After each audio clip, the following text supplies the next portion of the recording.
નમસ્કાર દર્શક મિત્રો, મહામંથનમાં હું આપ સૌનું સ્વાગત કરું છું। આજે ગુજરાતમાં એવા લોકોએ સતત ડરતું રહેવાનું છે જેણે ઈમાનદારીનું કામ કર્યું હોય, જેણે કાયદાની મર્યાદામાં રહીને ધંધો કર્યો હોય અને કોઈનું કશું જ ખોટું નહીં કરનારા ગુજરાતના નાગરિકે એવા લોકોથી ડરતું રહેવાનું છે જેને કાયદાનો ડર નથી। સમજણથી સારા નાગરિક બનાવી નથી શકાતા એ આપણે જાણીએ છીએ અને ભય બિન પ્રીત ન હોય એ વાતને જેમના પાસે સત્તાઓ છે એ પણ સમજી શકતા નથી। નાનો માણસ કેવો રીબાય છે એના પુરાવા રૂપે સુરતમાં એક ઘટના બની, એની વ્યથામાંથી નીકળેલું આજનું આ મહામંથન છે। એવું કહેવાય છે કે ધંધામાં જબાનની એક કિંમત હોય, પણ પૈસા માણસને ગમે તે હદે પાગલ કરી નાખે કે નૈતિકતાને પણ એ ભૂલી જાય છે। વ્યક્તિની ફિતરત અને મનસૂબા ક્યારે બદલાઈ જાય એ નક્કી નથી અને ભાગીદારનો હિસાબ ખતમ કરી દેવા એક વ્યક્તિ કઈ હદ સુધી નીચે ઉતરી શકે એનું ઉદાહરણ આજે આપણે સુરતમાં જોયું। ગુજરાતમાં રોજે બનતી આ ઘટનાઓ છે। ભાગીદારીમાં નીતિનું લેવું, પોતાના હકનું જ લેવું, હું માનું છું કે આજના ગુજરાતમાં એનો છેદ ઉડી રહ્યો છે। આજે એક વિડીયો વાયરલ થયો, બે નિર્દોષ નાગરિકો સુરતના એક કુખ્યાત ગુંડાની સામે એ હાથ જોડતા દેખાયા। તો આપણને એવું થાય કે કોઈ નિર્દોષ વ્યક્તિ છે એને આવા લુખ્ખાઓની સામે હાથ કેમ જોડવા પડે? અને જે લોકો કાયદામાં માને છે, જે લોકો ન્યાયપ્રિય લોકો છે, એ જ્યારે આવા દ્રશ્યો જોવે તો એનું લોહી ઉકળે છે। ગુજરાતમાં તો એટલીસ્ટ એ વાત સનાતન સત્ય છે કે કોઈ આવા લુખ્ખાઓ જો જાહેરમાં કે કોઈ નિર્દોષ નાગરિકના ઘરમાં જઈને જો એને મારતા પીટતા હોય તો એક સામાન્ય ગુજરાતીના મનમાં પણ એ વાતનો ડર પેસે છે ને એના મનમાં એ ગુસ્સાનો જન્મ થાય છે, જેનો જવાબ, જે ગુસ્સાનું એ શમવા માટે જેનો જવાબ એને ક્યારેય મળતો નથી અને એના કારણે આજે કેટલાક સવાલો આપણે પૂછવાના છે। તમે જે વિડીયોમાં જોવો છો એ કુખ્યાત વ્યક્તિનું નામ ચિરાગ ગોટી છે। ધંધામાં સારું કમાયેલા વ્યક્તિ પાસે જયારે પૈસા આવ્યા તો એની અંદરનો શૈતાન જાગી ગયો। ઓઇલ કંપની અને હીરાના ધંધામાંથી આ માણસ 100 કરોડ રૂપિયા કમાયો। માનવતા અને એ ધંધાના તમામ નીતિ નિયમો એને નેવે મૂકી દીધા। પોતાના જ ભાગીદાર સાથેની એણે અદાવતમાં એટલી નીચતા બતાવી કે કારમાં 70 ગ્રામ ડ્રગ્સ એને ગોઠવી દીધું, ભાગીદારને એને ફસાવી દીધો। 8 મહિનાથી ફરાર આ કુખ્યાત સુપ્રીમ કોર્ટના આદેશ પછી ઘૂંટણીએ પડ્યો છે અને એણે એ શરણાગતિને સ્વીકારી છે। સુરતમાં હાહાકાર મચાવનારા વ્યક્તિની કરતૂતોથી એને જાણનારા પણ આજે શરમ અનુભવી રહ્યા છે। એનો ત્રાસ એ હદે વધતો ગયો કે કોઈ એના વિરુદ્ધ બોલવા તૈયાર પણ નહોતું, એક શબ્દ કાઢવા તૈયાર નહોતું। હવે જયારે જેલમાં છે ત્યારે એક પછી એક એ લોકો એની વિરુદ્ધ પોલીસમાં ફરિયાદ નોંધાવી રહ્યા છે। સોશિયલ મીડિયામાં એના 2 વિડીયો ખૂબ વાયરલ થયા છે। જિગ્નેશ વ્યાસ નામના વ્યક્તિ પાસેથી એ 23 કરોડ રૂપિયા પડાવી લે છે અને પૈસા જયારે એ જિગ્નેશભાઈ પાછા માંગે છે તો બંદૂક બતાવીને એને એ ધમકાવી રહ્યો છે। એ વિડીયો પણ અહીંયા આ સ્ક્રીન પર દેખાય છે। બીજો એક વિડીયો છે જેમાં એ પીડિત રડતા રડતા કરગરી રહ્યો છે, માફી માંગે છે, પણ ચિરાગ એના પર ફિલ્મી સ્ટાઇલમાં એ ભાઈગીરી કરી રહ્યો છે। વાયરલ થયેલા આ વિડીયો એ હું એવું માનું છું કે પોલીસની કામગીરી ઉપર પણ સૌથી મોટા સવાલ ઉભા કરી રહ્યા છે। પ્રજા પોલીસ પાસેથી એ સુરક્ષાની આશા રાખે છે, ત્યારે સૌથી મોટો સવાલ તો એ છે કે આવા લુખ્ખાઓ જેલમાં જાય એ પછી એ પીડિત બોલે એવી સ્થિતિ આખરે ગુજરાતમાં આવી કેમ? મોટો પ્રશ્ન એ પણ છે કે ચિરાગની સાથે એનો ભાઈ અને એનો બાપ પણ સામેલ છે। તો આપણે ત્યાં એવું કહે છે કે કોઈ કપાતર છોકરો હોય તો એનો બાપ એને વાળે છે અને ક્યાંક એનો બાપ એ માફી માંગતો દેખાય કે મારા દીકરાના કરતૂત માટે હું માફી માંગુ છું, પણ આ કેસમાં એનો ભાઈ અને એનો બાપ પણ આ તમામ કરતૂતોમાં સામેલ છે। સુપ્રીમ કોર્ટના આદેશ પછી એને સરેન્ડર કરવું પડ્યું અને હવે પોલીસને એનાથી પ્રતાડિત લોકો કહી રહ્યા છે કે આના પીડિત તો અમે પણ છીએ। જ્યારે આનો ત્રાસ જગજાહેર હતો ત્યારે કોઈ નેતા કે પોલીસ એ સુરતના નિર્દોષ નાગરિકોને બચાવી કેમ ન શકા એ સવાલ આજે આપણે પૂછવાનો છે. આ વિડીયો જે વાયરલ થઈ રહ્યા છે એ પોલીસને, ન્યાય વ્યવસ્થાને અને જાતે જ પોતાનો વાહો થાબડતા એ તમામ નેતાઓને અરીસો બતાવી રહ્યા છે કે નિર્દોષ લોકોને મારતા પીટતા આવા લુખ્ખાઓ એ સમાજની આજે હકીકત બની ચૂક્યા છે. વગદાર હોવાની જેને એ હોય કે ભાઈ હું વગદાર છું, મારી ધાક છે, પણ આવા ગુંડાઓની સામે એ પણ નતમસ્તક બની રહેતા હશે ને કદાચ એના માટે જ આવા ઘણા બધા વિડીયો એ હજુ પણ કોઈના મોબાઈલમાં ધરબાયેલા હશે. હજુ પણ કેટલાક લોકોને એનો ડર લાગતો હશે કે આ ચિરાગ ગોટી, જેનું અત્યાર સુધીમાં કોઈ કશું નથી બગાડી શકવું અને સુપ્રીમ કોર્ટના આદેશ પછી એને શરણાગતિ સ્વીકારવાની ફરજ પડી, એ માણસ હજુ પણ અમારું કંઈક ખોટું કરી શકે, હજુ પણ એ અમારી સામે લાઠી અને દંડો લઈ શકે અને આખી વ્યવસ્થાઓ એ જોતી રહી જઈ શકે. હું સમજુ છું કે હજુ પણ એવા લોકો અને એમના મોબાઈલમાં એના વિડીયો હશે. હું સુરતની પોલીસને પણ વિનંતી કરું છું કે તમે એવો માહોલ બનાવો કે આવા જેટલા પણ ગુંડા છે એ હજુ પણ પકડાયા નથી અને છતાં પણ પોલીસ પાસે એ સુરતનો આમ નાગરિક, સામાન્ય નાગરિક એ તમારી પાસે પહોંચે અને તમને કહે કે આ વ્યક્તિથી મને ડર છે. હું એ તમામ નેતાઓ, ધારાસભ્યોને પણ હું વિનંતી કરું છું કે અમસ્તા તો તમે માઇકની સામે ખૂબ બોલો છો, તમે પણ એ માહોલ બનાવો કે જેને આપણે ધંધાનું સૌથી મોટું એક સર્વે આવ્યો હતો કે સૌથી વધારે વિકસતા શહેરોમાં સુરતનું નામ એ પહેલા 1, 2, 3માં છે. એ સુરતમાં એ ધંધાવાળા લોકો એક એવા માહોલને અનુભવે કે જ્યાં આવા લુખ્ખાઓનો આતંક એ ઝીરો છે, જેને કાયદાનો જબરજસ્ત ડર લાગે છે, જેને પોલીસની લાઠીનો ડર લાગે છે, જેને એવા નેતાઓનો ડર લાગે છે કે કોઈ નિર્દોષની સામે હું આંગળી પણ ઉપાડીશ તો આ નેતા મને જેલમાં નખાવી દેશે, મારી સામે થશે અને એ સામાન્ય નાગરિકના જીવનું રક્ષણ કરશે, એના હકોનું રક્ષણ કરશે. આજે આપણે ચર્ચવાનું છે કે કુખ્યાતનો આખરે એ કુખ્યાતને પોલીસનો ડર કેમ નથી. આપણી સાથે 4 વક્તાઓ છે. ઝવેરભાઈ દેસાઈ છે, સુરતના એસીપી છે, એને હું જોડીશ. વિનુભાઈ મોરડિયા છે, કતારગામના ધારાસભ્ય છે. છાયા ઠાકુર છે, સુરત શહેર કોંગ્રેસના પ્રવક્તા છે. અલ્પેશ મિયાણી છે, પોતે ફરિયાદી છે. એ 3 દ્રશ્યોને પણ હું તમને બતાવવા માંગુ છું જે આજે આખો દિવસ ટીવી અને મોબાઈલમાં તમે જોયા છે. હું એના અવાજને આપને નથી બતાવતો કારણ કે એટલા બધા ડિસ્ટર્બિંગ છે કે કોઈ ઢીલા પોચા હૃદયના લોકો એને જોવાનું પણ પસંદ નહીં કરે અથવા તો એ જોઈ પણ નહીં શકે. પહેલો વિડીયો જે દંડાથી મારે છે, જે અત્યારે એ પકડાયા પછી આ વિડીયો આવ્યો છે, એને ડ્રાઈવર પર અત્યાચાર કરે છે કારણ કે એના ટેન્કરમાં કાંકરા કે કોઈક વસ્તુ નાખ્યા હોવાનો આ ગુંડાને ડર હતો ને એના કારણે બિચારા ડ્રાઈવરને લાવીને એ બેરહેમીથી મારે છે ને જાહેરમાં ફાયરિંગનો આ વિડીયો છે. ઓલમોસ્ટ 8, 10, 12 મહિનામાં બનેલી આ ઘટનાઓ છે. આ ડ્રગ્સના કેસમાં સુપ્રીમ કોર્ટે એને સરેન્ડર થવાનું કીધું ને એના પછી એ સરેન્ડર થયો છે ને એના પછી આ વિડીયો મારી અને તમારી સામે છે. મેં કીધું એમ કે કોઈ ન્યાયપ્રિય વ્યક્તિ છે એનું લોહી જરૂર ઉકળવાનું છે. એ કેટલાક સવાલો આજે આપણે મહામંથનમાં પણ કરવાના છે. સૌથી પહેલા હું સુરતના એસીપી ઝવેરભાઈ દેસાઈને જોડું છું. સર, મહામંથનમાં તમારું સ્વાગત કરું છું. છેલ્લા કેટલાક સમયથી સુરત પોલીસ મને એવું લાગે છે કે અગ્રેસિવ થવાનો, દેખાવાનો પ્રયત્ન કરે છે, પણ આ વિડીયો એક સામાન્ય માણસ ના જોઈ શકે એવો વિડીયો છે. શું તમે સ્વીકારો છો કે આ સુરતના એક એવા લુખ્ખાનો વિડીયો છે જે વાયરલ થઈ રહ્યો છે? 2 વિડીયો છે જે વાયરલ થઈ રહ્યા છે. ચિરાગ ગોટીના વિડીયો વિશે હું વાત કરું છું. સર, સામાન્ય લોકોને ડરાવે એવા વિડીયો છે. એક પોલીસ તરીકે હું સૌથી પહેલા તમારી પાસેથી જાણવા માંગુ છું. બિલકુલ. ચિરાગ ગોટીના જે ઇન્ફોર્મેશન છે 7 મહિનાથી વોન્ટેડ હતા. સૌથી પહેલા માર્ચ મહિનામાં એક અલ્પેશ મિયાણી નામના ઈસમની ગાડીમાંથી ડ્રગ્સ પકડાયેલું અને અલ્પેશની ધરપકડ થયેલી.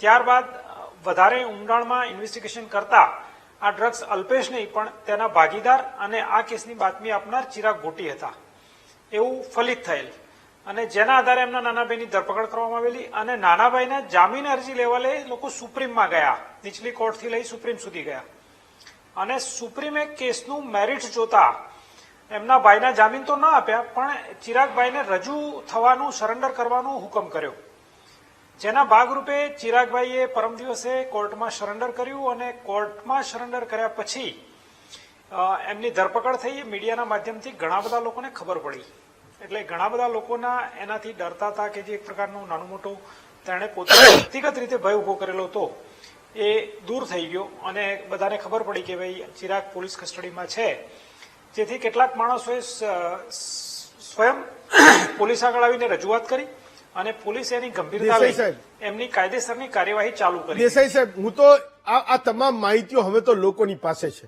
હું તો એક સિમ્પલ સવાલ એટલો પૂછું છું કે ચિરાગ ગોટી જેવા લોકોને પોલીસનો ડર કેમ નથી લાગતો? એનામાં આટલી બધી હિંમત આવે છે ક્યાંથી કે જ્યારે એ સમાજની વચ્ચે હોય ત્યારે તમને કોઈ ફરિયાદ ના કરી શકે? એ લોકોની અજ્ઞાનતા હોય છે અને સામાજિક જાગૃતિ નથી હોતી.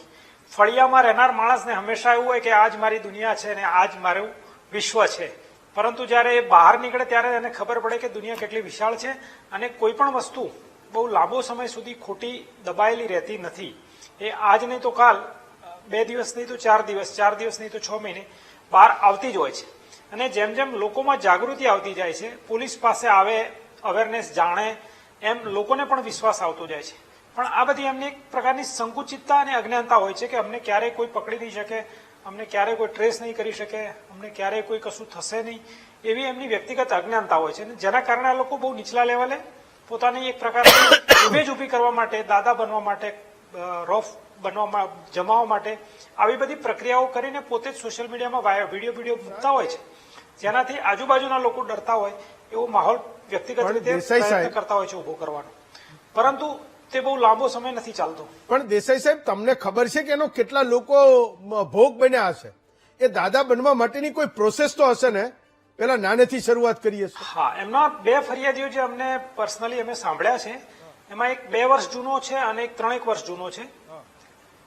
એટલે સમય તો જૂનો થયો કારણ કે છેલ્લા 1 વર્ષથી તો ચિરાગ પોતે જ વોન્ટેડ હતો, એટલે વિડીયો જૂના છે, પરંતુ જે રીતે લોકો સામે આવી રહ્યા છે તે જોતા એવું લાગે છે કે કદાચ એની બીજી પણ પ્રવૃત્તિ સુરતની પોલીસ લોકોને અપીલ કરે છે કે આવા જેટલા પણ ગુંડાઓ શહેરમાં તમને પ્રતાડિત કરતા હોય એની સામે તમે અમને અરજી કરો, ફરિયાદ કરો, અમને તમે લખો કે આ કોઈ મને. બિલકુલ, અમે અગાઉ પણ આપના VTVના માધ્યમથી જ જણાવેલ છે અને ફરી પણ અપીલ કરું છું કે મહેરબાન CP સાહેબે આમાં અંગત રીતે રસ લઈ અને પર્સનલ કેસ, આ કેસનું પર્સનલ સુપરવિઝન કરી રહ્યા છે અને નાયબ police commissioner SOG Shri RN Nakum સાહેબને અધ્યક્ષતામાં તમામ અરજદારોને સાંભળી અને સંબંધિત વિસ્તારોમાં ફરિયાદ દાખલ કરવા માટે સૂચના આપેલી છે. અને આ કેસમાં ટેકનિકલ પુરાવા છે જેના આધારે વધુમાં વધુ પ્રોપર પુરાવા એકત્રિત કરી ફરિયાદ દાખલ કરીને ચાર્જશીટ કરીને કોર્ટના માધ્યમથી કન્વિક્શન થાય તે પ્રકારના પ્રયત્નો પોલીસ કમિશનર દ્વારા અત્યારે સંપૂર્ણ રીતે કરવામાં આવી રહ્યા છે. છેલ્લો પ્રશ્ન, આ તો હોમ મિનિસ્ટર સાહેબનું ગામ છે, તો આનો વરઘોડો કેદી કાઢશો? આને ફેરવો ગામમાં, સુરતમાં ફેરવો આને, તો લોકોમાં હિંમત આવે. વરઘોડા માટે તો હું જે પણ અમારી મર્યાદાઓ છે રિકન્સ્ટ્રક્શન પંચનામાના અંતે એ અમારી પ્રક્રિયા ચાલુ જ છે અને જ્યાં જ્યાં જે રિકન્સ્ટ્રક્શન પંચનામા કરવાના છે તે અમે ચોક્કસથી કરીશું. સાહેબ, કોઈ મર્યાદા નથી, તમે ફેરવજો એટલે લોકોને એવું થાય કે પોલીસ પણ આવા લોકોને ખોખરા કરી શકે અને ભવિષ્યમાં આ પ્રકારની કોઈ હિંમત ના કરે. હું અલ્પેશભાઈ મિયાણીને સૌથી પહેલો સવાલ પૂછું છું. અલ્પેશભાઈ, તમે આ કેસમાં ફરિયાદી છો, આ વિડીયોને મેં જોયો, ગુજરાતના લોકો જ એ જોઈ રહ્યા હતા, દરેકના મનમાં એક ગુસ્સો છે કે આખરે આટલો બધો કોઈ વ્યક્તિ કુખ્યાત, જેને પોલીસ જાણે, જેને નેતાઓ જાણે, જેને સત્તાઓ જાણે, એ સમાજમાં આટલો ખુલ્લેઆમ ફરતો કેમ રહ્યો? એક ડ્રગ્સના કેસમાં એને ભાગવું પડ્યું અને હવે જયારે પકડાય ત્યારે તમે લોકો એની ફરિયાદ કરી શકા. મારે સમજવું છે કે એટલીસ્ટ એનો એ આતંક એ હતો કેવો કે કોઈ પોલીસની પાસે પણ ના જઈ શકું, એની ફરિયાદ ના કરી શકાય, એવો માહોલ કેમ બન્યો? અલ્પેશભાઈ, ચિરાગ ગોટી મેઇનલી છે ને બધા અંદરો અંદર ગ્રુપમાં જ આ બધું કૃત્ય કરતો હતો. હા, અને એનો હાવ એટલો ઉભો રાખ્યો હતો એને કે એના અગેન્સ્ટમાં કોઈને જવું હોય ને એ બધાને એમ જ કહેતો મારે અહીંયા આ કોન્ટેક્ટ ને અહીંયા આ કોન્ટેક્ટ વાતુથી બહુ બધાને પીવડાઈ દેતો હતો, જસ્ટ વાતુથી. અને ગુંડાગીર્દી કરવાની, વસૂલી કરવાની. આ જે જિજ્ઞેશ વ્યાસ વાળો જે વિડીયો તમે જોઈ રહ્યા છો, સોફા ઉપર બેઠો છે, હા. જેને હમણાં અરજી કરી છે, હા. એ જિજ્ઞેશ વ્યાસને અને ચિરાગને કોઈ લેવા દેવા નથી. હા. બીજા એક ત્રાહિત વ્યક્તિ છે ઘનશ્યામભાઈ કરી, એને ને જિજ્ઞેશ વ્યાસને પૈસાની લેતી દેતી હતી. હા. એવા ચિરાગ ગોટી વસૂલી માટે આવેલો છે.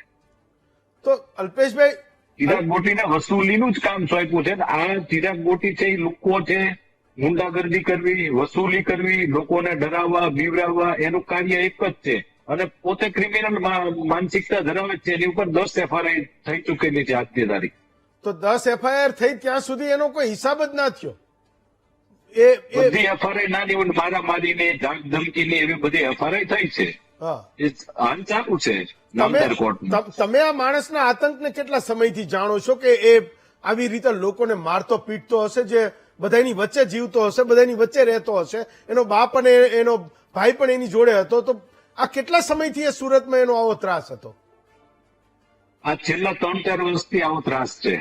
અને છતાંય એવું કે મારા મોટા મોટા સંપર્કો છે, જો તમે મારા સામે કોઈ ફરિયાદ કરી છે તો? હા, એ તો બધાને એક જ વાત કરે છે, તમે મારા અગેન્સ્ટમાં ફરિયાદ કરો તો કરી લો, હું જામીન લઈને છૂટી જઈશ, પછી પાછો હું બહાર આવીશ જ ને. ઇવન આ કેસ બન્યો, આ વોન્ટેડ હતો, એ દરમિયાન મારા ભાઈએ પ્રેસ નોટ ફેસબુક ઉપર મૂકેલી. એ ફેસબુક ઉપર મારા ભાઈ એટલું લખ્યું, કુદરતનો હિસાબ, જયારે એના ભાઈને એરેસ્ટ કર્યો હતો ત્યારે. હા, તો ફેસબુક ઉપર આ વોન્ટેડ હતો, તેમ છતાં મારા ભાઈને કોમેન્ટમાં અભદ્ર ભાષામાં ગાળું લખેલી છે. ઓહ. અને આજથી મારી દુશ્મની ચાલુ.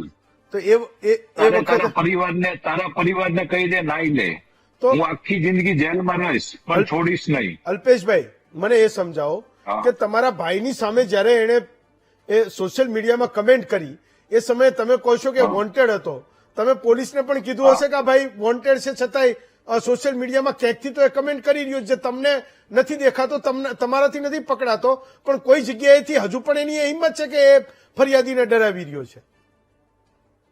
ત્યારે તરત જ મારા ભાઈ સિંગણપુર પોલીસ સ્ટેશનમાં વાયદી ગોયલ સાહેબનો સંપર્ક કર્યો હતો, અને ગોયલ સાહેબે ઇમિડિયેટલી એની FIR દાખલ કરી દીધી. ઓકે, પણ એ પકડાયો અત્યારે, જયારે સુપ્રીમ કોર્ટે કીધું કે ભાઈ હાજર થઈ જા, તારી તમામ અરજીઓ અમે ફગાવી દઈએ છીએ. ઓકે, છાયાબેન, એ મારા ખ્યાલ મુજબ નેપાળ હતો. ફાઇન. છાયાબેન, આજે હું વિનુભાઈને પણ જોડી રહ્યો છું તમારી સાથે, પણ મારું એક મારી સુરત વિશેની એક ઇમ્પ્રેશન એવી છે કે ત્યાં તમે લોકો પોલિટિકલ એટલે ઇલેક્ટોરલ તમે કઈ તમારી જીતના બહુ મોટા ઝંડા ગાડી નથી શકતા, અને એના કારણે આ ગુજરાતનું સૌથી એક વાઇબ્રન્ટ શહેર એ કોંગ્રેસે તો બિલકુલ છોડી દીધું છે. ત્યાં સત્તા પક્ષે પણ ભાજપના નેતા છે, વિપક્ષમાં પણ ભાજપના નેતા છે, ક્યાંક વિનુભાઈ બોલશે, ક્યાંક કુમાર કાનાણી બોલશે, પણ કોંગ્રેસ આ આખા કિસ્સામાં ક્યાંય દેખાતું નથી. આ 3 વર્ષ સુધી એમનો ત્રાસ હતો. સુરતમાં ભલે તમને મત નહીં મળતા હોય, પણ એ લોકો માટે બોલવાની તમારી પણ પોતાની કોઈ જવાબદારી છે કે કેમ? છાયાબેન.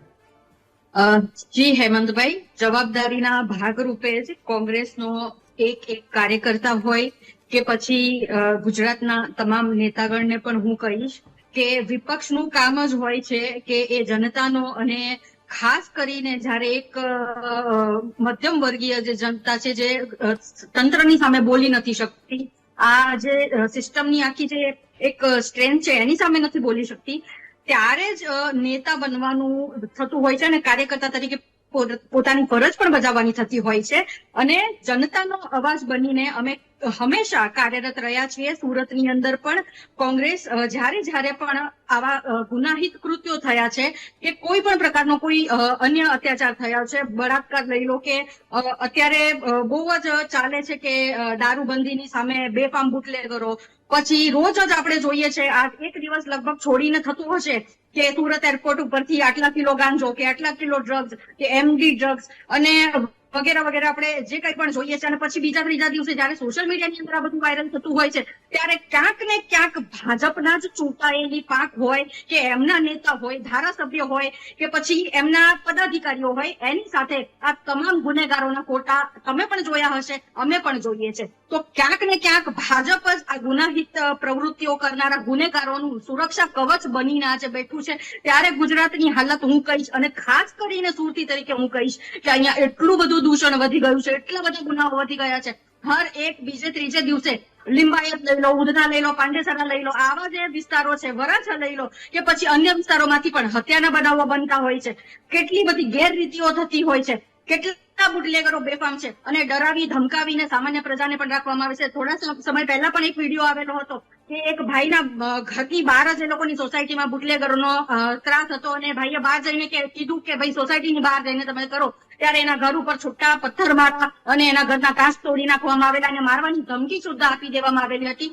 તો આજે સૌને પોતાનો જીવ વાલો હોય છે, ઘરના પરિવારને પોતાના સભ્ય વાલા હોય છે અને કોઈ નથી ઈચ્છતું, કોઈ એ સામાન્ય માણસ જે નોકરિયાત છે, જે નાના નાના ધંધાઓ કરે છે, એ નથી ઈચ્છતા કે એ લોકોને જીવનું જોખમ થાય, એ લોકોનો પરિવાર વિખેરાય, કે એમના ઘરની અંદર જે બે રોટલી એમને કમાવીને જે આપે છે એના જીવને કોઈ જોખમ થાય. અને આ તમામ ગુનેગારોને છાવરનારું ભાજપ જ છે એમ હું કહીશ. વિનુભાઈ, સુરતમાં જેટલા પણ લોકોને ભાજપના નેતાઓને ચૂંટીને મોકલા, બધાય પોતપોતાનામાં મોટા મોટા સિંઘમ છે. દરેક વ્યક્તિ સત્તા છે, દરેક વ્યક્તિ વિપક્ષ છે. જ્યારે એને જનતાની તરફેણમાં બોલવાનું હોય બોલશે, જ્યારે એને સત્તાની સામે બોલવાનું હોય બોલે. હું તમને પણ એવા જ એક નેતા તરીકે ઓળખું છું અને સુરતમાં એવા પણ બીજા ઘણા બધા નેતાઓ છે. મારે એ સમજવું છે કે ગુજરાતના સૌથી વાઇબ્રન્ટ એવા શહેરમાં આવા લુખાઓનો 3-3 વર્ષથી ત્રાસ હોય તો તમારા જેવા જનતાના ચૂંટાયેલા લોકો પાસે એ સુરતના લોકોએ ક્યારેય ફરિયાદ કરી હતી કે નહોતી કરી, પહેલા તો મારે એ સમજવું છે. વિનુભાઈ, મારી પાસે ફરિયાદ લઈને આમાંથી કોઈ ઘટના બની, અમને જે વિડીયા બતાવ્યા, પેલા કોઈ વ્યાસ છે અને હું ઓળખતો નથી, એને વિડીયા બતાવ્યા એ મને નથી મળેલા. અને જે ભાઈ અલ્પેશનો જે આખી વાત કરી ને એમાં મારે ઓડિયો જતો રહ્યો હતો એટલે મને સંભળાતું નહોતું, કારણ કે તમારું એક સંભળાતું હતું, પછી આ છાયાબેનનું સંભળાણું. પરંતુ એની સોસાયટીમાં જાઓ, આ રોડ ઉપર કે આ બનતી ઘટના નથી. આ એ પ્રકારની ઘટના છે કે એકાબીજીને પ્રથમ દ્રષ્ટિએ સારા લાગ્યા હોય એટલે વહીવટ ધંધો બિઝનેસ કર્યો હોય અને એવા સમયે કાંઈક ને કાંઈક જયારે તકલીફ ઉભી થાય ત્યારે આ પ્રકારની ગુનાહિત પ્રવૃત્તિઓ જે આપણે બતાવી એ કરી હોય. એ રૂમ 2 દરવાજાની અંદર થયેલી ઘટના છે. મારી પાસે કોઈ એક પણ વ્યક્તિ એવો આવ્યો નથી કે આને મને એક લાફો માર્યો કે આને કોઈ કર્યું કે એની સોસાયટી કે આખા કતારગામમાંથી. આ બિઝનેસ જે કરે છે અલગ અલગ સિટીની બહાર કે રાજ્યની અંદર કોઈ પણ જગ્યાએ આ ધંધો કરે છે. અને જે અલ્પેશભાઈ છે એને હું ઓળખું છું, એ બંને પાર્ટનર હતા એ પણ ઓળખું છું, પણ લોકલ કોઈ મારામારી અહીંયા કોઈને માર્યા કેવી કોઈ ફરિયાદ અહીંના પોલિટિશિયનમાં થઈ મારી જાણમાં નથી, અથવા તો મને કોઈ આવીને ફરિયાદ નથી કરી. વિનુભાઈ તમને નથી લાગતું કે તમે આજુબાજુ પૂછશો તો પણ આવું?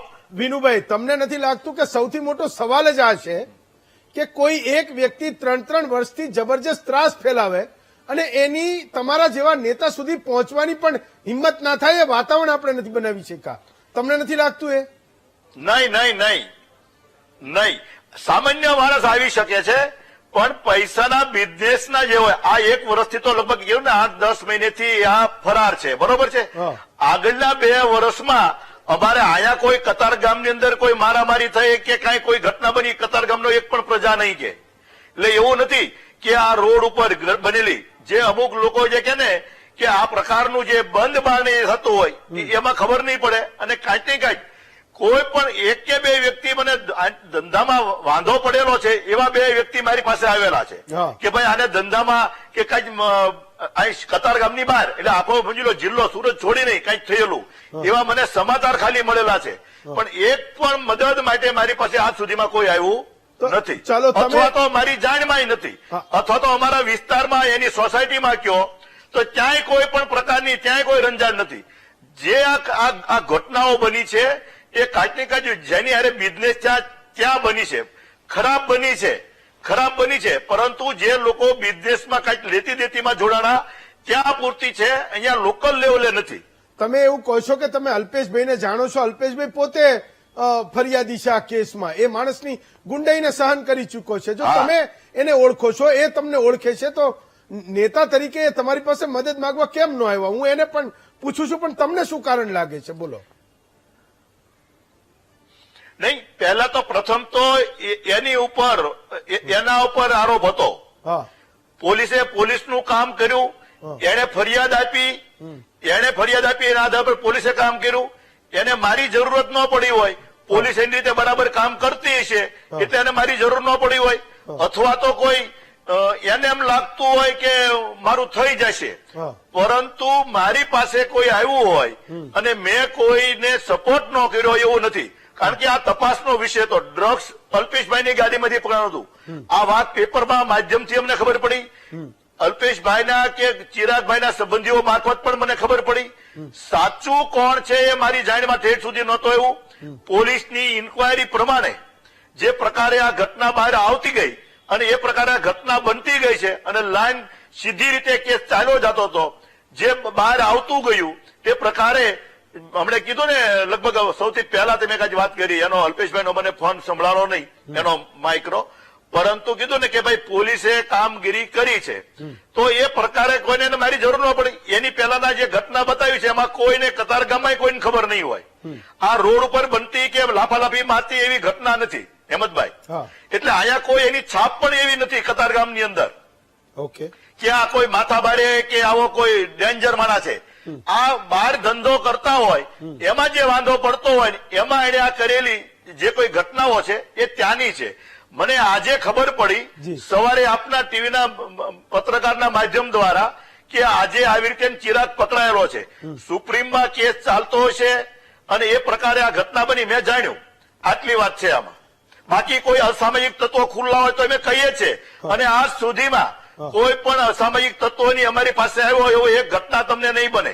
અને રહી વાત પેલા બેનની કોંગ્રેસના, આ ભાઈના ચિરાગભાઈના ઓડિયો, એના ફોનના રેકોર્ડ કઢાવો, કયા નેતાઓ કયા પક્ષના નેતાઓ અત્યારે એના સંપર્કમાં હતા એ કઢાવીને એકવાર જોઈ લે. સાહેબેન, કોઈ એવો તો મુદ્દો નથી કે તમે કોઈ સીધો આરોપ મૂકો છો કે કોણ આના સંપર્કમાં હતું ને એને શેર કોણ આપતું હતું? એકવાર રિપીટ કરશો હેમંતભાઈ? તમારી પાસે એવા કોઈ પુરાવા છે કે આને ભાજપના નેતાની કોઈની શેર હતી ને એના કારણે સમાજમાં એનો આતંક આટલો બધો ફેલાયેલો હતો? ના ના ના, હું પર્ટિક્યુલર આના માટે વાત નથી કરી રહી કે આ જે તે વ્યક્તિને ભાજપે છાવરી છે કે આ જે તે વ્યક્તિ ભાજપના સંપર્કમાં હતો. મેં ઓવરઓલ સુરતની વાત કરી છે. છેલ્લા ઘણા વર્ષોથી સુરતની અંદર જે કાયદો અને વ્યવસ્થાની સ્થિતિ કથળેલી છે મેં એના વિશે વાત કરી છે, અને મેં તમામે અસામાજિક તત્વો, તમામે ગુંડા તત્વો વિશે મેં વાત કરી છે. અને તમે પણ હેમંતભાઈ જોયું જ હશે કે ક્યાંક ને ક્યાંક એમના નેતાઓની સાથે આ જે તત્વો હોય છે, ગુંડા તત્વો કહી દો કે અસામાજિક તત્વો કહી દો, એમના ફોટાઓ એ લોકો વાયરલ એમના જ આઈડી ઉપર એમણે કરેલા હોય છે. અને આ ખોફ એમણે પોતે જ એ જનતાની અંદર કે એ લોકોની અંદર એ દહેશત પેદા કરેલી હોય છે કે મારા આટલી વ્યક્તિઓની સાથે આટલા હાઈ પ્રોફાઇલ મારા કનેક્શન્સ છે, મારા સંબંધ છે, અને હું આટલો મોટો વ્યક્તિ છું. અને એટલા માટે એની સાથે જેટલા પણ કામ કરતા હોય છે કે નાના હોય કે મોટા હોય, એના વિશે હું વાત નથી કરી રહી. મેં એક ઇન જનરલ વાત કરી છે કે આ એક ખોફ એ લોકોએ પેદા કરેલો હોય છે. અને હું એ પણ પૂછવા માંગીશ અત્યારે કે જયારે ગૃહ વિભાગ દ્વારા દરેક ગુનાઓ પછી કહેવામાં આવે છે કે મોટા સ્ટેજ ઉપરથી કહેવામાં આવે છે કે કોઈ પણ ચમરબંધીને છોડવામાં નહીં આવે, એને સરઘસ કાઢવામાં આવે છે. પણ આજે હું તમને પ્રશ્ન પૂછીશ હેમંતભાઈ કે શું એ સરઘસ કાઢવું, એ વરઘોડા કાઢવા એ સમસ્યાનું કે એ ગુનાનું નિરાકરણ છે? અને એનો અમુક સમય પછી એને જામીન મળી જતી હોય છે. જામીન મળ્યા પછી પણ જે હત્યારાઓ છે, જે આવા ગુંડા તત્વો છે, એ એના હાથમાં બીજા કેસ લેતા હોય છે અને બીજાને હેરાન કરતા હોય છે, અને બીજી જગ્યાએ પણ એમણે હત્યા અને એના પ્રયાસો કરેલા હોય છે. અને વિનુભાઈને પણ હું કહેવા માંગીશ કે ફક્ત વિનુભાઈ કતારગામની વાત નથી, આખા સુરતની વાત છે. અને એમાં ખાસ કરીને હું ઉધના લિંબાયત જે પાંડેસરા તરફના જે વિસ્તારો છે એમાં કેટલાય ગુનાઓ દર થોડા દિવસોમાં થતા હોય છે. અને એવી શિક્ષાત્મક સજા જયારે શિક્ષા નહીં મળતી હોય ને ત્યારે આ લોકોની હિંમત વધતી હોય છે. અને હું ડોન બનીશ એ હિંમત એનામાં આવે છે કઈ રીતે? એ હિંમત એને આપે છે કોણ? અને કયા કોન્ફિડન્સથી, કયા એવા મોટા પાવરથી એ એમ કહેતા હોય છે કે હું ડોન છું અને હું મોટો ડોન બનીશ? એમ વિનુભાઈ, મૂળ સિમ્પલ સવાલ એટલો છે કે આજકાલ સુરતમાં નાના છોકરાઓ પણ બંદૂક જાહેરમાં લહેરાવે છે. આ ભાઈનો પણ એક વિડીયો મેં અહીંયા બતાવ્યો કે જાહેરમાં આ ફાયરિંગ કરે છે. તો આ બધી ઘટનાઓથી તમને એવું લાગે છે કે અમને ઈરાદાઓ આટલા બધા મજબૂત કેમ બની રહ્યા છે? કંઈક નવેસરથી એ સુરતના સામાન્ય નાગરિકની ચિંતા કરવી પડશે, કોઈક નવા નિયમો અને કાયદાઓ લાવવા પડશે, કંઈક નવી કોઈ પ્રોસિજરો નીતિ નિયમો બનાવવા પડશે કે એક સામાન્ય માણસને એ સુરક્ષાનો અનુભવ થાય. વિનુભાઈ. હેમંતભાઈ, મોટા ભાગે કાયદાઓ જે છે એ બંધારણને આધાર પર કાયદાઓ મોટા ભાગે બનેલા છે અને એમાં નિર્દોષ માણસ કોઈ રંજાડાઈ ન જાય એને ધ્યાનમાં મૂળ બંધારણમાં હક આપેલો છે. પરંતુ જૂના કોઈ અમારી પાસે અમારો સાહેબે વાત કરી કે ભાજપના રાજમાં, પણ હું એટલું કહું કે પેલા સિટીઓ ગુંડાઓથી ઓળખાતા એ કોંગ્રેસના રાજમાં હતું. એકે 56 નીકળતી ને એ કોંગ્રેસના મિનિસ્ટરોની ગાડીમાંથી નીકળી હતી અને આખા ગુજરાતમાં ભયનું વાતાવરણ હતું. પરંતુ અત્યારે બિલકુલ આ કોઈ નથી નીકળતા એવું નથી. આ ઉગી નીકળેલા હોય છે એને 2-4 વર્ષ એને નીકળતા થાય ત્યાં ઝપટમાં પોલીસ લઈ લે છે. અહીંયા કોઈ જૂના ક્રાઇમ વાળા ગુંડાઓ રહેવા નથી દીધા, પરંતુ નવો કોઈને શોખ જાગ્યો હોય, ફિલ્મ જોતા હોય, સોશિયલ મીડિયામાં કોઈ રીલ્સ જોતા હોય અને આ પ્રકારનું જોઈ કોઈને મગજમાં આવા કીડા થતા હોય અને કોઈ એન્ટ્રી પાડવા માટે આવા દેખાવો કરતા હોય, પણ એવા લોકોને બોલાવીને પોલીસે એની સામે એક્શનો લીધા છે. અને એટલે જ સુરત તો એવું સિટી છે કે આખા દેશના લોકો અહીં આવ્યા છે. અમારે ત્યાં એક ઘટના એવી બનેલી હતી કે કારીગરને ઠપકો આપ્યો, એમાં એ કારીગર એ શેઠિયાને બીજા અન્ય રાજ્યમાંથી આવેલા હતા એ મારીને જતા રહ્યા અને એને પકડ્યા તે એને બધું જ કર્યું. પરંતુ જે ક્રિમિનલ માઇન્ડ ધરાવતા ઓલ ઓવર ગુજરાતમાં અંદર દેશમાંથી લોકો આવે છે અને એને સુરત સાચવે છે. કાયદો ને વ્યવસ્થા સાચવવા માટે આ ઔદ્યોગિક સિટી છે, શ્રમજીવી લોકો સવાર પડે પુષ્કળ લોકો આવે છે અને એટલા માટે પોલીસ પણ એટલી સતર્કતા રહેતા ઘણી વાર એવું બને છે કે માણસ આવી અને ગુનો કરીને જતો રહે છે. હમણાં બેને વાત કરીને બિલકુલ નથી બનતું એના હું સમજ નથી, બને છે. પરંતુ આયા રીઢા ગુનેગારને પકડ્યા છે, રીઢે ગુનેગારની ગેંગોને દાબવામાં આવી છે અને એ ગૃહ વિભાગે ગૃહ પોલીસે જ આ કામ કર્યું છે અને એ જાગૃતતા બધામાં જ આવવી જોઈએ. છાયાબેન, લાસ્ટ 30 સેકન્ડ એક સવાલ હું વિનુભાઈને પછી પૂછું. છાયાબેન. જી હેમંતભાઈ અને વિનુભાઈને પણ હું કહેવા માંગીશ. વિનુભાઈએ ભૂતકાળની વાત કરી છે, કોંગ્રેસની જયારે સરકાર હતી કે એમણે કોંગ્રેસ પક્ષના રાજની વાત કરી છે. તો ત્યારથી લઈને અત્યાર સુધી ગુનાખોરીમાં જો રેશિયો જે હાઈ ગયો છે, એનું જે ગ્રાફ ઉપર ને ઉપર જતો જાય છે, વાત એની છે. અને સરકાર ભાજપની હોય કે કોંગ્રેસની હોય છે, બરોબર, તંત્ર ચલાવવાનું કામ સરકારનું છે અને વિપક્ષનું કામ છે કે જનતા માટે અવાજ ઉઠાવે. અને સિસ્ટમ જયારે આખી સત્તાધારી પક્ષના હાથમાં હોય છે ત્યારે ભાજપના હાથમાં. અત્યારે હું કહીશ કે ગુનેગારોને કેવી સજા આપવી, શું શિક્ષાત્મક પગલા લેવા, એ એમનું કામ છે અને એમણે એને પ્રજાની સામે મૂકવું જોઈએ અને પ્રજાને પણ સંતુષ્ટિ થવી જોઈએ કે ના, આજે ભાજપનું રાજ છે કે કોંગ્રેસનું રાજ છે તો અમે સુરક્ષિત છે. આ આજે સુરતની જનતામાં નથી. સુરતનો દરેક વ્યક્તિ, ધંધાદારી, રાહદારી વ્યક્તિ આજે એક ડર અને ખોફ સાથે જીવી રહ્યો છે. વિનુભાઈ, મુદ્દો તો એ છે કે તમારા શાસનમાં એ લોકોને પણ સોશિયલ મીડિયામાંથી નવા ગુંડા બનવાની જેને ઈચ્છાઓ જાગે છે એની ઈચ્છાઓ પણ મરી જવી જોઈએ અને ખબર પડવી જોઈએ. પોલીસ કાલે કતારગામના ચોકમાં લાવીને ધોકા મારીને પાડી દેશે. હવે તો કોર્ટો પણ તમને નથી કહેતી કે શેના માટે એમને જાહેરમાં લઈ જઈને માર્યા.